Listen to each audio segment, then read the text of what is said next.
Tidak ada batasan seorang untuk bertumbuh. Bukan dari mana kita berasal, tapi bagaimana perjuangan dan tekad kita. Saya Syarifah Aulia dan ini kisahku. Jangan pergi dari diriku. Tak sanggup harus hidup tanpamu. Karena jauh lebih indah bila kita bersama, seperti yang terjadi kemarin. Nama saya Syarifah Aulia, biasa dipanggil Syarifah. Saya merupakan anak tunggal dari keluarga sederhana yang penuh dengan kerja keras. Ayah saya dan ibu saya merupakan karyawan swasta di sebuah pabrik di Kudus. Untuk memenuhi kehidupan sehari-hari, ayah dan ibu saya terkadang mengambil pekerjaan lain seperti memotong rumput, membersihkan rumah, dan apapun pekerjaan yang bisa diambil. Sebagai anak tunggal, sejak kecil, secara tidak langsung, saya dituntut untuk bertanggung jawab untuk diri saya sendiri dan untuk keluarga saya. Jika diingat, sejak SMP, saya punya planning besar yang sudah saya siapkan ketika saya lulus SMA.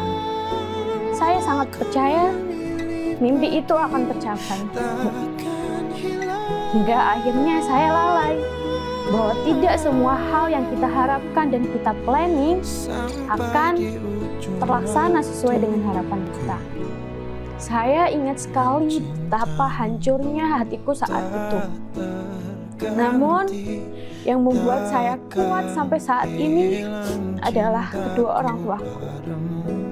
Saya sangat ingat waktu itu saya dipeluk ayah saya dan ayah saya hanya berpesan, "Dok, nggak apa-apa di dunia nggak jadi orang sukses. Tapi Bapak cuma ingin kamu jadi anak yang solihah." Sejak saat itu saya bertekad untuk terus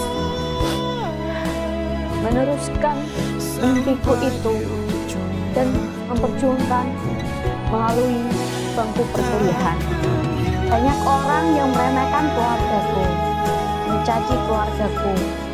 Emang mampu, apalagi kuliah di swasta. Maka dari itu, aku persembahkan tekadku ini untuk Bapak dan Ibu. Untuk menambah uang saku, dulu saya sempat berjualan kunir asem. Jadi setiap malam saya parut kunir, saya mempersiapkan wedangnya. Kemudian pagi hari, mungkin sekitar jam 3, saya mulai membungkus sambil membuat jus jambu. Kemudian dagangan tersebut saya titipkan ke bude-bude saya yang rumahnya di dekat pabrik jarum. Saya berharap waktu itu dagangan saya banyak pembelinya. Saya pun dulu pernah berjualan risol mayo dengan rekan-rekan saya. Sambil bekerja, saya juga terus untuk memperjuangkan kuliah saya. Selama masa kuliah, banyak hal yang saya dapatkan. Mulai dari mengikuti program kreativitas mahasiswa, asistensi dosen, asistensi jurnal, dan berbagai penelitian dan pengabdian. Kalau kita bahas waktu PKM, dulu saya mulai tahun 2023. Saat itu saya mengambil judul Studi Fenomenologi Resiliensi Narapidana Wanita yang Mempunyai Balita. Di penelitianku saat itu, saya dan rekan-rekan saya melakukan observasi dan wawancara dengan keluarga dan narapidana itu sendiri. Namun sayang, waktu tahun 2023 tersebut, saya gagal untuk lolos ke Pekan Ilmiah Mahasiswa Nasional. Tapi saya tidak berhenti sampai di situ. Saya melanjutkan penelitian tersebut ke program kreativitas mahasiswa tahun berikutnya, yakni dalam bidang pengabdian masyarakat.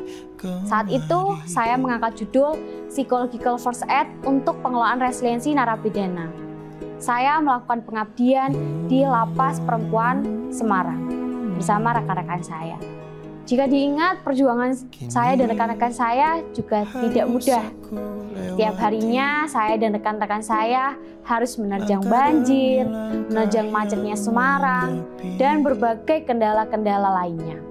Sampai akhirnya pada tahun 2024 tersebut, saya dan tim saya lolos di Pekan Ilmiah Mahasiswa Nasional yang diselenggarakan di Universitas Airlangga. Di PKM, saya berhasil menerbitkan beberapa modul dan juga jurnal ilmiah yang terakreditasi SINTA.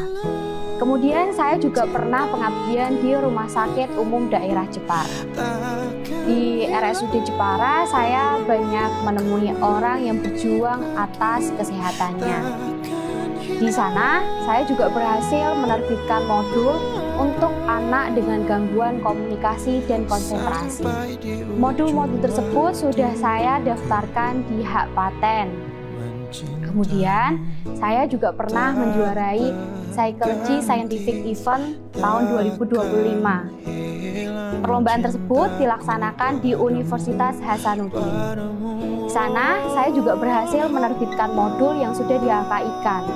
Dan saya meraih juara 1. Saya juga pernah menjadi surveyor konselor di Universitas Muria Kudus. Selain itu, saya juga aktif dalam rekrutan calon pegawai di berbagai rumah sakit. Di luar itu semua, atas keprihatinan saya terkait sistem di Indonesia yang menghapus adanya single kelas yang membuat motivasi belajar siswa turun sehingga mereka sampai di kelas 2 tidak bisa membaca, belum bisa menghitung, dan lain sebagainya. Maka saya mendirikan rumah belajar gratis bagi siapapun yang ingin belajar di sana, yang saya namai dengan Aksara Cita. Saya berharap rumah belajar ini akan terus berkembang dan dapat bermanfaat bagi setiap orang yang membutuhkan. Bagi teman-teman wisudawan yang berbahagia, jangan pernah takut untuk bermimpi. Perjalanan kita masih panjang, ada banyak tantangan yang harus kita cari dan kita perjuangkan. Ada banyak mimpi yang harus kita wujudkan. Selalu libatkan Allah dalam setiap perjalanan kita. Semoga Allah senantiasa melindungi kita, selalu memberkahi kita, dan semoga ilmu kita dapat bermanfaat bagi diri kita sendiri dan juga masyarakat luas. Terakhir, saya ucapkan banyak terima kasih kepada kedua orang tua saya, keluarga saya, khususnya om dan tante saya. Terima kasih juga kepada Universitas Muria Kudus, Fakultas Psikologi, dan teman-teman yang selalu mendukung saya.